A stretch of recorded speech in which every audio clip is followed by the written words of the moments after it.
Oops, guess you'll have to start over, loser. She was sitting in my seat when she said it. Not just sitting, spinning around in it like a child who'd found a new toy. Her feet kicked up slightly with each rotation, and she was smiling. Actually smiling. I stood in the doorway of my workspace, holding 2 cups of tea. One for me, one for the person I thought was helping me. The tea was still hot, steam rising between us. My name is Sable. I had been working at Brightwave Communications for 3 years. The last 6 months, I'd been the regional expansion coordinator for their biggest project yet. The government had chosen our company to bring high-speed internet to rural villages for the first time. 112 villages across 7 districts. It was the kind of work that meant something. The kind where you went to sleep feeling like your day mattered. I'd spent half a year traveling to these places. Dirt roads that turned to mud when it rained. Villages where the children would gather around my car because seeing a woman arrive alone in a vehicle was still unusual. I met with the village heads, the elders, the local government representatives. I shook hands with farmers who had calluses thicker than my thumb. I sat in their homes and drank their tea and listened to their hopes about what the internet would mean for their children's education, for their ability to sell their crops at fair prices, for everything. I wrote it all down, every single conversation. Every promise I made about when we'd arrive, what we'd bring, who they should contact if something went wrong. I kept a journal for it, not the kind the company gave us with the Brightwave logo on the front, just a simple notebook I'd bought myself. I liked writing things by hand. It made the promises feel more real to me. The launch was set for 3 days from now. Everything was ready. The installation teams had their assignments. The equipment was sorted by village. The timelines were set. All I had to do was make a few final confirmations. That's when I'd ask Lyra to help me. She was the boss's niece, 23 years old, fresh out of university, and everyone knew she was only here because of family connections. She'd been hanging around the office for 2 months, supposedly learning the business. Mostly, she took long lunch breaks and posted pictures on social media, but she kept asking me about my project, kept saying how impressive it was. How she wanted to learn from someone who actually knew how to do real work. I'd felt sorry for her. Honestly, everyone treated her like she was useless. I thought maybe if someone gave her actual responsibility, she'd rise to it. So yesterday, I'd spent 4 hours walking her through everything, showing her all the files, all the plans, explaining which teams were going to which villages, and when. Do you think you could help me double-check everything this morning? I'd asked her. Just to make sure we haven't missed anything before launch? Of course, she'd said. I'd love to help. I'd left her alone with the files for 2 hours while I went to a meeting. When I came back, she was in my chair and spinning. What do you mean, start over? I asked. My voice sounded distant to my own hearing, like it was coming from someone else's mouth. I made some changes, Lyra said. She stopped spinning and looked directly at me. To help improve things. I set the tea down on the shelf beside me, carefully. What kind of changes? Oh, you know. I switched around some of the village assignments, moved some dates, updated some contact information. The way you had it seemed inefficient. The words took a moment to land. You switched the village assignments. Village planning wasn't matching up with equipment distribution, so I fixed it. Fixed it. Yeah, you should be thanking me, actually. I moved to where I could see the main planning file on the monitor in front of her. She'd minimized it but not closed it. When I leaned over to look, she didn't stop me. She seemed proud of what she'd done. Everything was wrong. Village Kolapara was now scheduled to receive equipment meant for Village Bhimganj. Village Devipur's installation date had been moved up by 2 weeks to a date we couldn't possibly meet. The contact person for Village Narsing was now listed as someone I'd never heard of. I scrolled through the file. Every village, every single one, changed. Lyra, I said. I was still trying to stay reasonable, still trying to believe this was somehow a misunderstanding. These villages have been planned for 6 months. The elders are expecting us on specific dates. The equipment is already sorted and loaded for specific locations. You can't just change everything 3 days before launch. Why not? She tilted her head. Isn't the point of working here to make improvements? This isn't an improvement. This is... I stopped, took a breath. Did you save over the original file? Well, yeah. That's how improvements work. You replace the old version with the better one. Where's the backup? Backup? She blinked at me. Then she laughed. Actually laughed. Oh, was I supposed to keep a backup? Oops. That word. Oops. Like she'd spilled water. Like this was nothing. I need you to undo this, I said. Right now. Whatever you remember about what the file looked like before, we need to try to fix it. I don't really remember what it looked like before, Lyra said. She stood up from my chair and stretched. Besides, I like my version better. It makes more sense. It makes no sense. You've never been to these villages. You don't know the people there, or what they're expecting, or maybe that's your problem, she interrupted. You got too personally involved. This is a business project, not a friendship tour. I felt something shift in my chest, a realization settling in that I didn't want to accept. You did this on purpose, I said quietly. Her smile changed, became something uglier. Oops, guess you'll have to start over, loser. The word loser hung between us. She picked up her bag from the floor, slung it over her shoulder, and walked past me. Good luck fixing it, she said over her shoulder. You've got 3 days. I stood there alone in my workspace, the monitor still showing the destroyed file. 6 months of work, 112 villages, hundreds of conversations, all of it scrambled into nonsense by someone who'd been bored on a Tuesday morning. My hands were shaking, so I sat down, not in my chair that still felt contaminated somehow, but in the visitor's seat beside it. I needed to think. I needed to figure out what to do. The first thing I did was go to the boss. His name was Rakesh, and he was Lyra's uncle, her mother's brother. He'd been running the regional branch of Brightwave Communications for 8 years. He was the one who'd hired me, the one who'd given me the coordinator position for this project. His door was open, so I walked in. We have a serious problem, I said. He looked up from whatever he was reading. What kind of problem? Lyra just destroyed the entire village rollout plan. She changed every assignment, every date, every contact. The launch is in 3 days, and nothing matches up anymore. I watched his expression carefully, waited for the shock, the anger, the immediate action to fix this disaster. He sighed, leaned back in his seat. She's learning the business, Sable. These things happen when you're training someone new. She didn't make a mistake, I said. I kept my voice level, professional. She deliberately changed everything and then deleted the original version. She told me to start over. Did she tell you why she made the changes? She said my planning seemed inefficient. Well, he picked up his pen, clicked it twice. Maybe take a look at her suggestions. Sometimes fresh perspectives can. There's no suggestion to look at, I interrupted. She switched village assignments randomly. The equipment won't match the locations. The dates are impossible to meet. The contact people don't exist. It's not a fresh perspective. It's sabotage. The word felt heavy in the room. Rakesh's expression hardened. That's a serious accusation, he said. It's what happened. Lyra is family, Sable. She's here to learn. If there was a communication breakdown about how to properly update shared files, that's a training issue, not sabotage. I stared at him. She deleted 6 months of planning 3 days before launch. Then recreate it, he said. That's what I pay you for. You're the coordinator. Coordinate. He looked back down at whatever he'd been reading. The conversation was over. I walked back to my workspace and sat down. Really sat down this time. In my own chair. The monitor still showed Lyra's version of the file. The broken one. The one that would cause our installation teams to show up at wrong villages with wrong equipment on wrong dates. The one that would make me look incompetent or careless or both. The one that would break promises I'd made to 112 villages that had trusted me. I sat there for a long time. Maybe 20 minutes. Just breathing. Just thinking. Then I reached into my bag and pulled out my journal. Thank you so much for listening to my story so far. I really appreciate you being here. Before I continue further, I want to know where you're listening from. Drop your city or country in the comments. I love hearing from all of you. Now, back to what happened next. The journal was simple.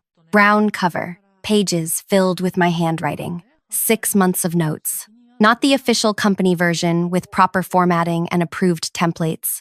Just my words. My promises. My record of every single conversation I'd had with every single village. I opened it to the first page. Village Kolapara. Meeting date. Names of the elders I'd spoken with. What they'd told me about their community. The installation date I'd promised them. The specific equipment they needed. The local representative who would help coordinate on their end. All of it. still there, still real. The company file was destroyed, but the actual relationships, the actual promises, the actual plan that was all still in my hands. I'd written it down because these people had trusted me personally, because I wanted to honor that trust, not because I thought someone would sabotage me, just because it felt right. I looked at the destroyed file on the monitor one more time, then I closed it.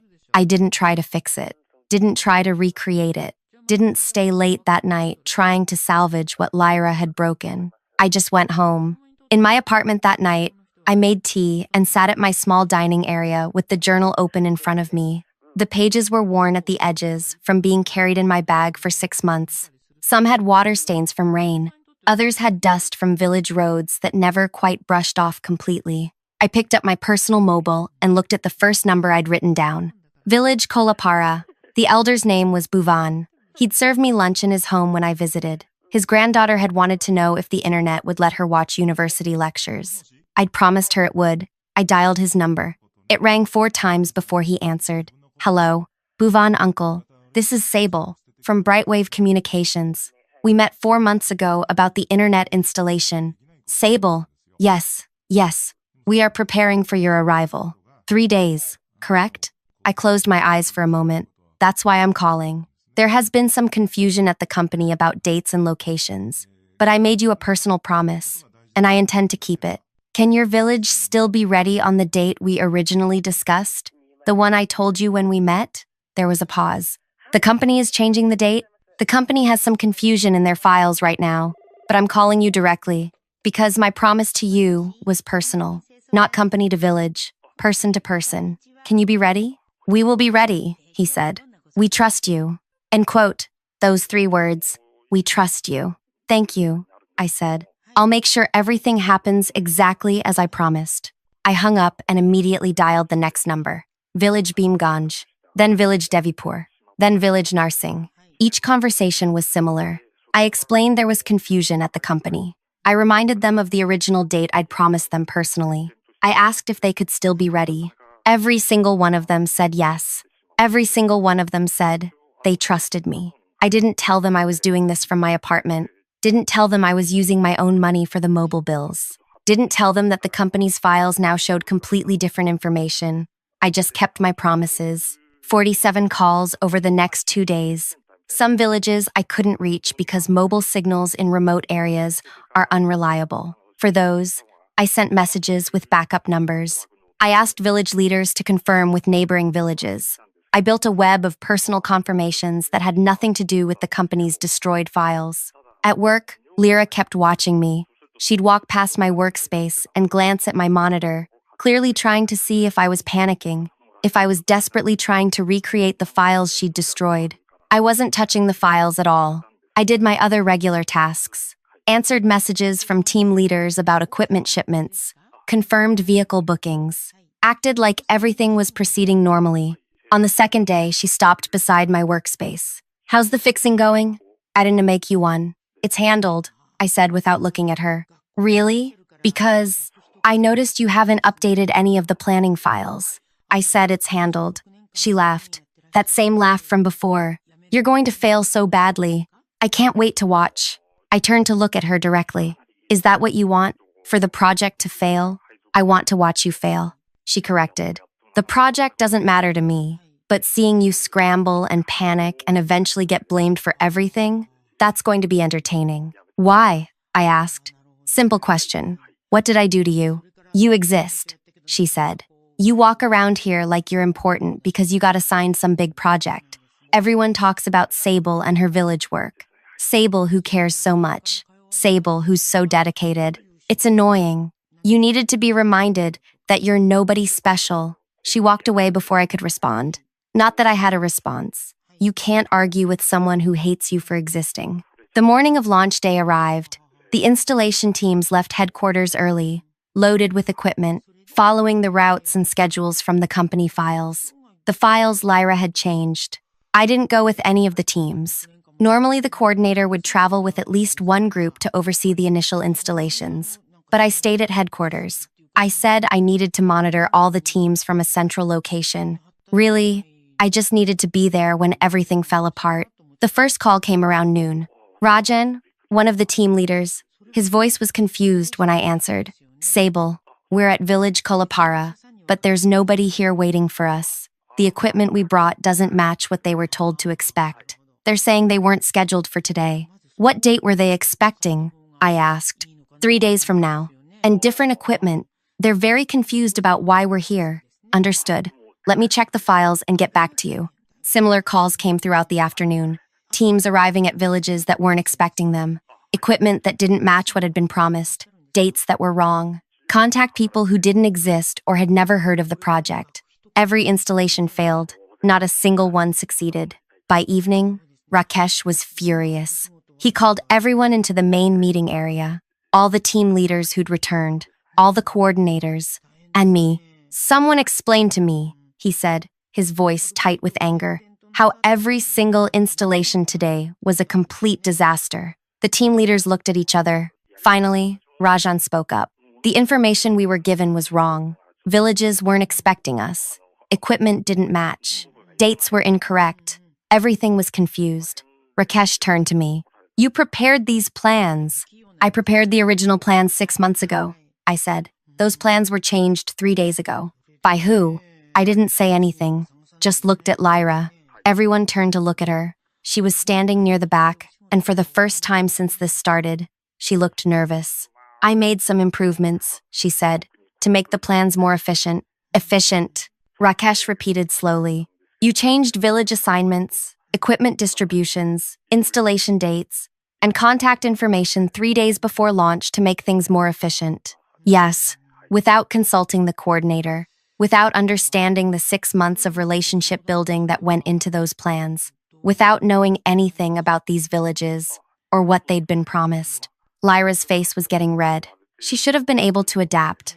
A good coordinator should be flexible. A good coordinator, Rakesh said, and his voice was shaking now, doesn't have to adapt to sabotage from idiots who don't understand what they're touching. I'd never heard him yell at her before. Never heard him treat her as anything other than precious family. Lyra's mouth opened, closed. She looked at me with pure hatred. Then she walked out. Rakesh ran his hand over his face, looked at me. Can you fix this? Fix what? I asked. The relationships with the villages? Those are fine. The company files? Those are destroyed. The launch schedule? We've already failed. The government deadline is tomorrow, he said. If we don't complete the installations by tomorrow evening, we lose the contract. I know. So what do we do? I almost told him. Almost explained that I'd personally confirmed all the original dates with the villages, that they were ready and waiting, that if he sent the teams to the correct locations with the correct equipment following my original plans, everything could still work. Almost. Instead, I said, I don't know what to tell you. The plans I spent 6 months creating were destroyed. The village's trust has been damaged by teams showing up at the wrong times with the wrong equipment. You told me to recreate everything in 3 days while also doing my regular work. I'm one person, not a miracle worker. He stared at me. You're saying we're going to lose this contract. I'm saying that's the natural result of what happened. The meeting ended. People dispersed. I went home. The next day, the deadline day, I didn't go to work. I called in sick, stayed in my apartment with my mobile turned off. I didn't want to be there for what was coming. Later, I heard what happened from Preeti, a friend who worked in a different department. The teams tried again, following some hastily recreated plans. They failed again. The government deadline passed. By evening, it was official. Brightwave Communications had lost the rural connectivity contract. 200 million in projected work over the next 2 years. Gone. The government wasn't happy. They'd been counting on this project. They'd already announced it to the rural communities. Now they had to start over with a different company. The following week, I was called into Rakesh's space. Lyra was there too. Both of them looked at me as I entered. Why didn't the villages respond properly to our installation teams? Rakesh asked. His voice was flat, emotionless. I coordinated with the village leaders directly. I said, built personal relationships with them over 6 months. They were expecting us on the dates I originally promised them, not the dates that got changed at the last minute. You could have redirected them, he said. Told them the new dates. I could have, I agreed, but I wasn't asked to. I was told to recreate the destroyed plans and coordinate the existing teams. Nobody asked me to contact the villages personally. That was technically true. Nobody had asked me. They'd assumed the villages would just accept whatever dates the company decided to show up. You deliberately let this project fail, Lyra said suddenly. Her voice was sharp with accusation. You were angry at me, so you sabotaged the entire launch. I looked at her calmly. I didn't change any files. I didn't reroute any teams. I didn't destroy 6 months of planning 3 days before launch. That was you. You could have fixed it. Maybe I could have. If I'd been given the resources, the support, and the respect necessary to do my job. Instead, I was told to recreate everything alone while being blamed for problems I didn't create. Rakesh held up his hand. This conversation is pointless. The contract is lost. Someone has to be held responsible. He looked at me. You're fired. I nodded. I know. That's it? He said. No argument? No begging to keep your job? Would it change anything? He didn't answer, just looked away. I walked out of Brightwave Communications for the last time, got my things from my workspace. Nobody said goodbye. Some people wouldn't look at me. They thought I'd failed, thought I'd cost the company millions. I went home and updated my resume, started looking for new positions. I wasn't worried. I was good at my work. I'd find something. What I didn't expect was the call that came 2 weeks later. The number wasn't one I recognized. I almost didn't answer because I was tired of explaining to people why I'd been let go from Brightwave. But something made me pick up. Hello? Is this Sable? A woman's voice. Professional, but warm. Yes. My name is Anjali. I'm with Skylink Networks. We recently acquired the government contract for rural internet connectivity, the same project Brightwave was handling. My stomach tightened. I see.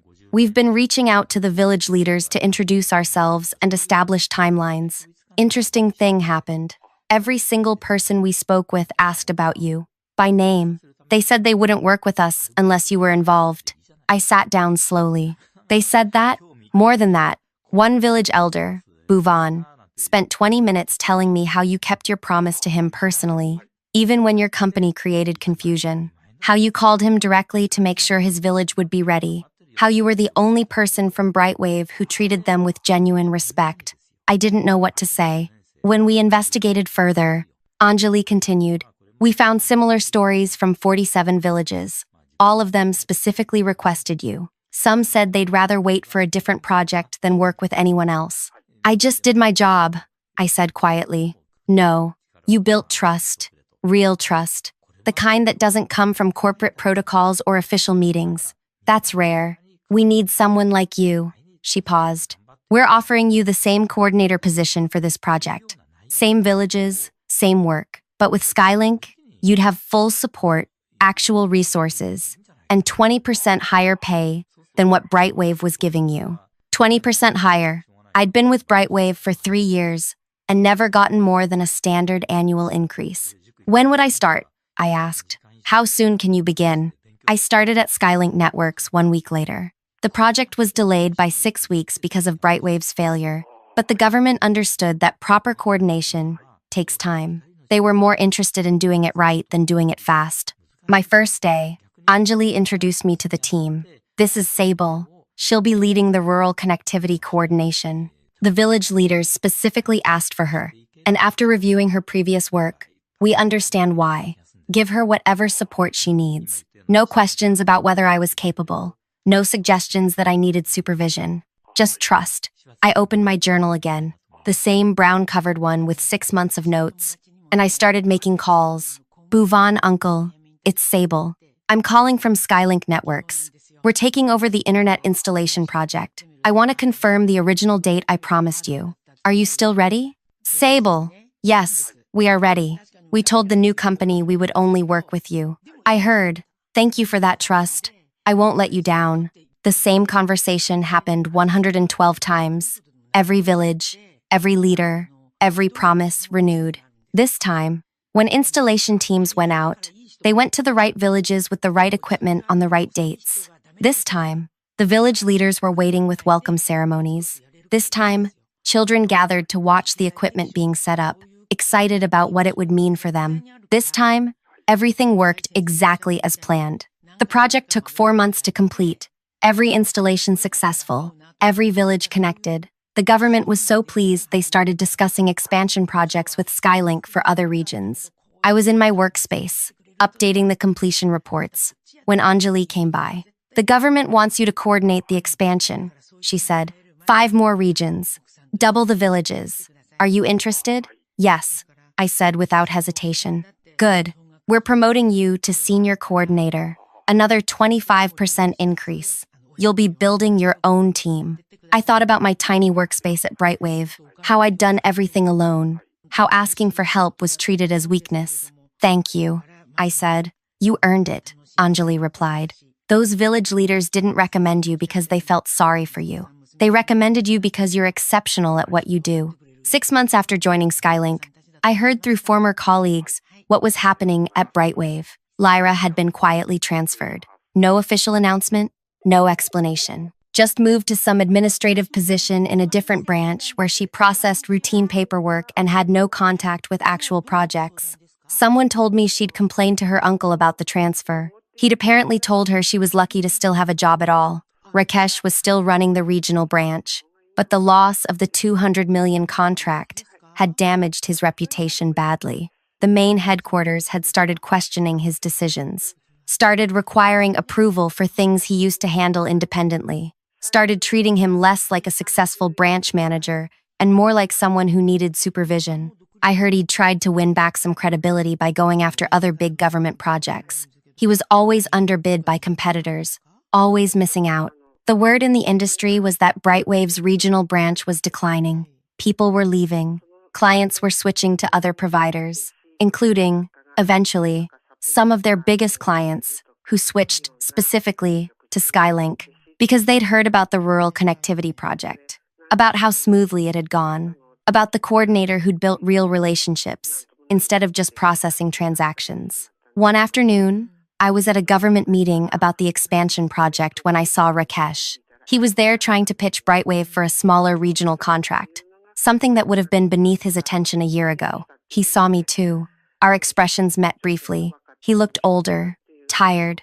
I didn't smile, didn't gloat, just looked away and returned to my conversation with the government officials who were asking about timeline projections for the expansion. When the meeting ended, he was standing near the exit, like he'd been waiting. Sable, he said as I walked past. I stopped. Rakesh, you're doing well at Skylink. I am. I heard the village leaders specifically requested you, that they wouldn't work with us after what happened. That's correct. He was quiet for a moment. You could have fixed it. That day, you knew how to reach the villages. You had the relationships. Yes, I said simply. But you didn't. No, I didn't. Because you were angry. I shook my head. Because I was done. There's a difference. Anger fades. Being done is permanent. We lost everything because of what Lyra did, he said. The contract, the reputation, the future projects. She destroyed it all. No, I corrected gently. She started the destruction. You finished it when you told me to just recreate 6 months of work in 3 days and blamed me for problems I didn't create. When you chose family loyalty over basic professional judgment. When you made it clear that my work didn't matter, as long as she was comfortable. His jaw tightened. You cost us 200 million in business. I kept the promises I made to people who trusted me. That's all I did. The fact that those promises no longer aligned with your company's interests isn't my responsibility. It's yours. I walked past him, didn't look back. That was 8 months ago now. I'm still at Skylink Networks, still coordinating rural connectivity projects. The expansion is going beautifully. My team has grown to 7 people, all of whom actually want to be here and do good work. Last month, I went back to Village Kulapara to check on their internet connectivity, make sure everything was still functioning properly. Bhuvan uncle insisted I stay for lunch again. His granddaughter, the one who'd wanted to watch university lectures, showed me her progress. She'd been accepted into an engineering program.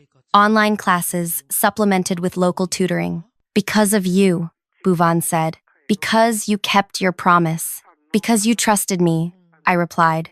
That evening, driving back to headquarters, I thought about Lyra spinning in my chair, about her smile when she'd called me a loser, about how certain she'd been that destroying my work would destroy me.